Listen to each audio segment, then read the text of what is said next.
잘들 지내셨죠? 일주일 동안? 네. 권사님 잘 지내셨죠? 네. 우리 옆에 분하고 한번 인사해 볼까요? 오랜만에 한번 손을 이렇게 해보시고요. 옆 사람 콕 찌르면서 오 천사셨군요. 이게 굉장히 쑥스러운 사람은 앞으로 하나님의 은혜가 더 필요한 사람들입니다. 오늘 히브리서 4장 15절 말씀 중심에서 내가 되는 것, 내가 되는 것이라는 제목으로 하나님 말씀 증거하겠습니다. 이번 주는 하나님께서 죽음의 문턱에 한 발 더 가까이 가 있는 한 사람의 불안과 외로움 그리고 두려움을 보게 하셨습니다.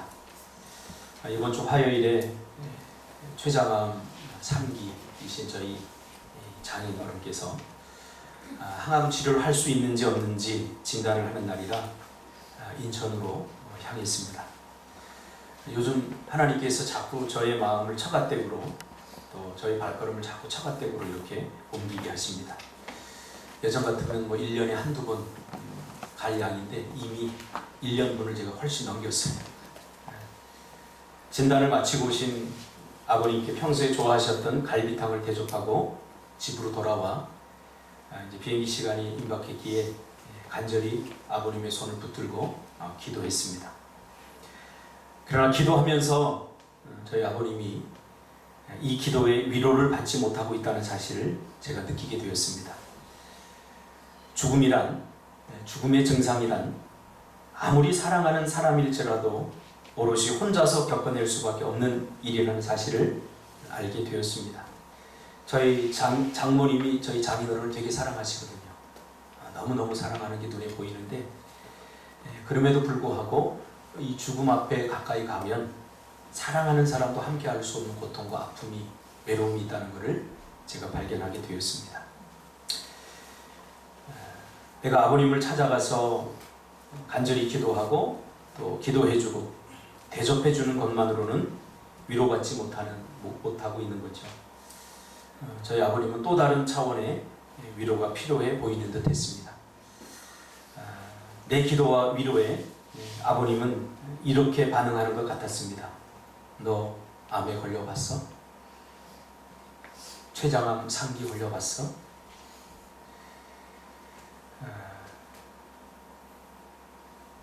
너 암에 걸려서 이 말로 표현할 수 없는 외로움, 이 고통을, 이 죽음의 증상을 한 번 더 느껴봤어? 이렇게 저에게 말씀하는 것 같았습니다. 암에 걸려본 사람은 또 다른 암에 걸린 사람의 마음을 더 잘 이해할 수 있고 공감할 수 있을 것입니다.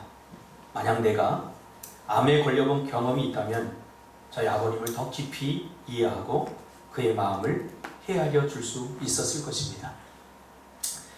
누군가를 이해하고 공감한다는 것은 사실 너무 힘들고 어려운 일입니다. 누군가 나의 아픔과 슬픔과 고통을 이해만 해주어도 치유와 회복이 일어나지 않습니까? 이것을 우리는 공감 능력이라고 합니다. 저는 상담의 현장에서 많은 사람들을 상담해 본 경험이 있고 지금도 상담을 하고 있습니다. 가장 중요한 것이 공감입니다. 공감에 대한 능력. 마음이 상처를 입고 아픈 사람들은 자신의 마음을 누군가 알아만 주어도 치유가 일어나는 것을 저는 많이 경험했습니다. 나 내 마음 알아. 이 말처럼 힘이 되는 것이 없죠.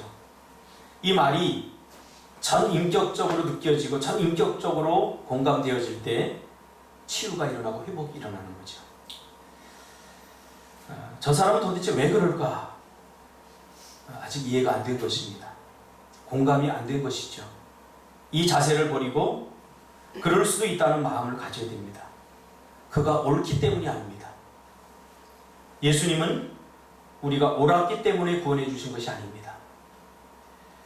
로마서 5장 8절에 보니까 우리가 아직 죄인 되었을 때에 그리스도께서 우리를 위하여 죽으심으로 하나님께서 우리에게 대한 자기의 사랑을 확증하셨다고 말씀해 주셨습니다. 우리가 옳았기 때문에 하나님, 우리가 옳은 일을 하기 때문에 하나님 우리를 구원해 주신 것이 아닙니다. 우리가 각기 제 길로 가고 하나님과 원수된 짓을 하고 하나님의 마음을 협약하는 죄를 짓고 고통과 아픔을 주었어도 죄인 되었을 때에도 여전히 하나님은 우리를 사랑해 주셨다는 사실입니다. 상담하는 선생님 계시지만 상담 현장에 가보면 우리가 이해할 수 없는 많은 이야기들을 듣게 됩니다. 거기서 옳고 그름을 따져버리면 내 안에 정죄하는 마음이 생기게 되고 그를 비난하는 마음이 생기게 됩니다. 그럼 상담은 더 이상 할 수 없게 되는 거죠.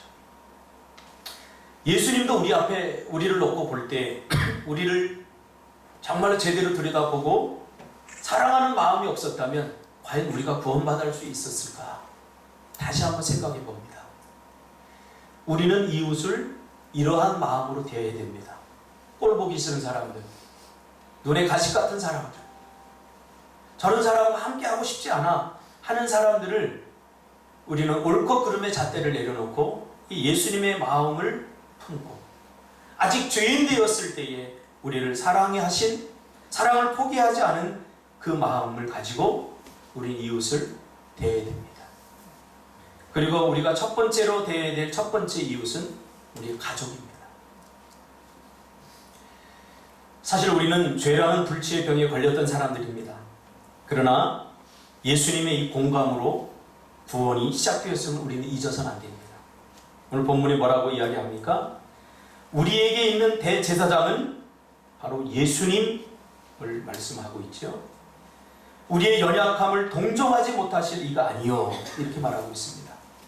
예전 번역에는 체휼이라는 한문 표현을 썼는데 이게 좀 이해하기 쉽지 않다고 생각해서 동정이라는 말로 번역을 해놨는데 이것도 사실은 좀 온전한 번역은 아닌 것 같아요. 제가 느꼈을 때 이 말의 가장 좋은 번역은 뭐냐면 공감이라는 말을 표현하면 좋을 것 같아요. 동정은 한쪽이 치우친 거죠. 동정. 위에서 이렇게 바라보는 거죠. 근데 공감은 같은 선상에 서 있는 거예요. 그 사람의 입장이 되는 거죠. 입장이 되어보는 거죠. 그러니까 예수님은 대제사장이신 예수님은 우리의 모든 것들을 다 공감하신 분이다. 다 체험하신 분이라는 거죠. 예수님은 우리 인간이 처한 모든 상황을 전부 공감하신다는 말씀입니다. 죄로 인한 죽음의 증상들로 고통받고 있는 우리의 모든 상황을 전부 이해하신다는 말이죠. 이것만으로도 저는 굉장히 위로를 많이 받습니다. 내가 지금 이 고통을 당하고 있는데 이게 나 혼자만의 고통이 아니라 예수님도 이미 다 당해봤고 그 예수님이 나와 함께 이 고통을 당하고 있다는 사실. 이게 얼마나 큰 위로가 되는지 몰라요. 얼마나 큰 힘이 되는지 몰라요. 여러분, 아무리 사랑하는 아내, 사랑하는 남편, 사랑하는 가족이라고 할지라도 하나님 앞에 내가 설 때는 철저히 혼자입니다. 아멘. 철저히 혼자예요. 저는 내가 아파 죽겠는데 코를 골면서 주무시는 우리 아내를 보면서 외로울 때가 한두 번이 아니었습니다. 그렇습니다. 하나님 앞에 우리는 철저히 혼자예요. 근데 그 하나님이 나를 아무 이 세상에 존재하는 모든 사람, 심지어 부모까지도 나를 이해해 주지 않는데 주님이 나를 이해해 준다는 이 사실만으로도 저는 얼마나 큰 힘이 되는지 몰라요. 원래 예수님은 하나님의 본체십니다. 빌립보서 2장 6절 이하에 보니까 그는 근본 하나님의 본체시나 하나님과 동등됨을 취할 것으로 여기지 아니하시고 오히려 자기를 비워 종의 형체를 가지사 사람들과 같이 되셨고 사람의 모양으로 나타나사 자기를 낮추시고 죽기까지 복종하셨으니 곧 십자가에 죽으심이라. 저는 예전에 이 성경을 읽으면요, 야, 참 예수님 대단하다. 그러면서 막 굉장히 기분이 좋았는데 요즘은 이 성경을 끝까지 읽기가 참 힘들어요. 제가 이 설교를 준비하면서도 이 본문을 제가 계속 묵상하는데 눈물을 제가 몇 번이나 흘렸는지 몰라요. 제가 총신대 신대원 다닐 때 박영규 교수님이 계셨는데 기독교 역사를 가르치는 이분이 글자 하나를 딱 써놓고 가만히 있어요. 왜 그러나 한 2, 3부터 가만히 몸이 이렇게 흔들려요. 가만히 보면 돌아서면 눈물이 쭉 흘리고 있는데 그걸 보면서 그때 젊은 나이는 이해를 못했어요. 아, 저 목사님 쇼 잘하시네. 저 교수님 쇼 잘하시네. 그래 저 정도는 돼야지 감독이 오지. 이랬는데 요즘은 제가 회개를 많이 해요. 그 목사님이 그 성경 구절 하나를 써놓고 왜 그렇게 다음 강의를 못하시고 눈물을 흘리셨는지 저는 이해가 가요. 이제 50이 좀 넘으니까 이제야 좀 저기 지금 뭐 박준석 집사 오늘 성찬식 하는데 카스테라가 뭐라고? 얘기해봐. 내가 잊어버렸어. 뭐라고? 감칠맛 난대요. 카스테라가. 자, 이런 영상을 가지고 놓으니까 예수님의 마음을 이해할 수 없는 어제 제가 이거 준비하는데 현선 집사님 우리 여전대 준비하는데 카스테라를 좀 작게 잘라라 제가 얘기했어요. 그거 씹다가 은혜 떨어진다. 그래서 좀 작게 잘라라 그랬더니 준석 집사가 대뜸 하는 얘기가 전번에 봄에 했던 카스테라는 감칠맛 나던데요.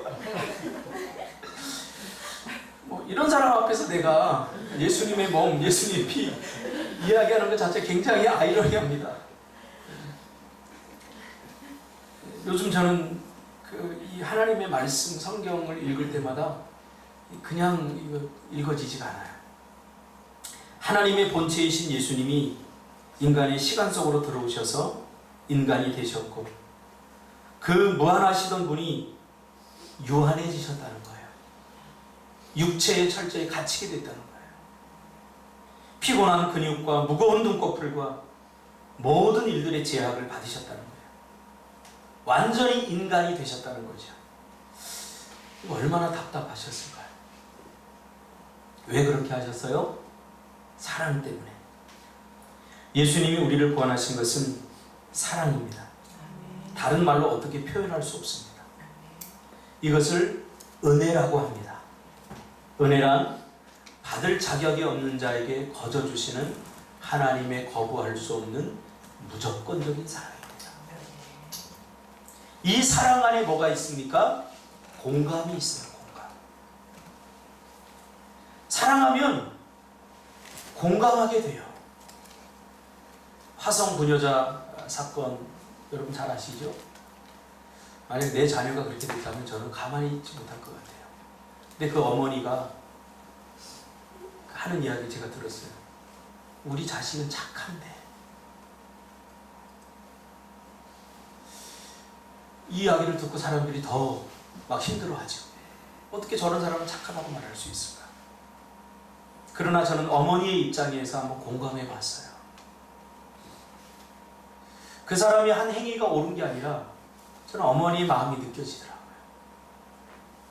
그렇게 사람들의 입에 담기조차 끔찍한 일을 저지르는데도 어머니는 그 아들을 바라보면서 비난할 수 없는 거죠. 아픈 손가락처럼 느끼는 거죠. 예수님도 우리를 볼 때 이렇게 느끼는 거죠. 우리가 의롭고 하나님 보시기가 의롭고 좋은 일을 해서 내가 구원받은 이후에 내가 하나님 앞에 어떤 좋은 일을 했는가 따져보니까 별로 없어요.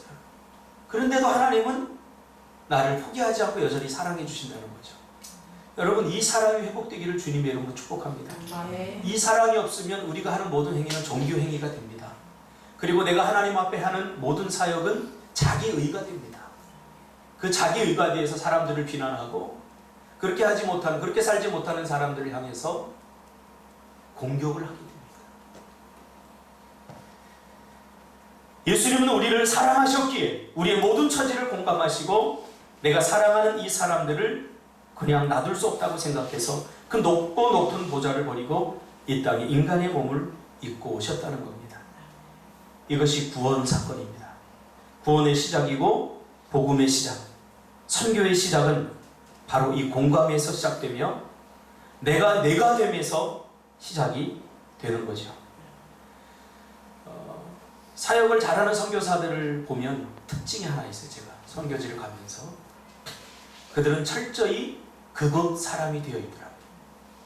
그곳 사람이 되어 있더라고요. 거기서 더 잘 사는 나라 사람이라고 드러내지 않아요. 제가 선교지에 가면서 마음이 아픈 게 딱 한 가지가 있는데, 선교사님이 제가 이제 미얀마 선교를 한 7년, 6년 정도 다니는데요. 옷이 7년 동안 똑같아요. 늘 그 옷이에요. 우리는 해마다 신발이 바뀌고 우리는 해마다 옷이 바뀌는데 그 선교사님은 그것도 미얀마 벼룩시장 같은 데서 뭐 10,000원에 5,000원에 샀다고 그 옷을 입고 늘 우리를 맞으러 공항에 나와요. 연대 의대를 나오셨어요. 기계학을 전공해서 의료기계, 우리나라의 최고의 좋은 회사에 있다가 아내 되시는 우리 박윤희 사모님은 약사이셔고 누가야국을 하시다가 모든 것을 다 내려놓고 미얀마에 가셨어요. 그때 하나님께서 이 선교사님에게 하나 약속하라고 했다잖아요. 아무리 해도 선교의 길이 열리지 않는데 산에 올라가서 기도하는데 하나님이 갑규나, 이름도 참 촌스럽죠. 갑규나, 너 이거 하나 약속할 수 있냐? 뭔데요 하나님? 너 미얀마 땅에 가면 내 대신 그 미얀마 사람들을 사랑해 줄 수 있냐? 네 하고 사인이 나서 하나님 보내주셨다잖아요. 전 목회도 똑같다고 생각해요. 오늘 한국 목회가 많이 타락했는데 목회는 뭐 하는 거냐? 예수님 대신 성도들을 사랑해 주는 게 목회다. 저는 그렇게 생각해요. 근데 그게 잘 안 돼서 힘들어.